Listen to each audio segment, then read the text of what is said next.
বরকতহীনতার কারণ হচ্ছে আল্লাহ যে ফয়সালা করেছেন আমার আপনার রিজিকে তাতে অসন্তুষ্টি, মন খারাপ করা। আপনাকে আল্লাহ কন্যা সন্তান শুধু দিয়েছে, খুব মন খারাপ।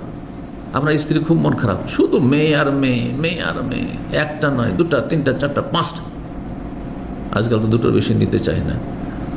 তো আমি এরকম কিছু লোককে জানি, কিছু পরিবারকে একটা ছেলের আশাতে 1, 2, 3, 4, 5 পর্যন্ত নিয়েছে। আল্লাহ এমন পরীক্ষা ফেলেছে 5 নম্বরও মেয়ে, মেয়ে আর মেয়ে, অসন্তুষ্টি শেষে নেই। এটা তো দূরের, আমাদের ইসলামিক সেন্টারের নাগাল একবারে কাছে ছিল এক লোক। সে নিজে এসে বলছে যে শেখ 3 দিন থেকে আমার স্ত্রী ভালো করে খাওয়া দাওয়া করছে না, আর আমার সাথে ভালো করে কথা বলছে না। কিসের জন্য? বলছে যে আমার একটা মেয়ে অলরেডি ছিল, আর ছেলে মেয়ে তো বেশি হয়নি, অনেকদিন পর একটা হয়েছে, তো আবার একটি মেয়ে হয়েছে, তো খাওয়া দাওয়া ছেড়ে দিয়েছে আর স্বামীর সাথে কথা বলে না। এ হলো অবস্থা। আল্লাহর তকদিরে অসন্তুষ্ট। আল্লাহ তুমি কেন ভাগ্যে জুটালে মেয়ে? জি, নাম বললে গীবত হবে, অনেকে চিনে যাবে নাম বললে। জি, এইরকম লোক আছে।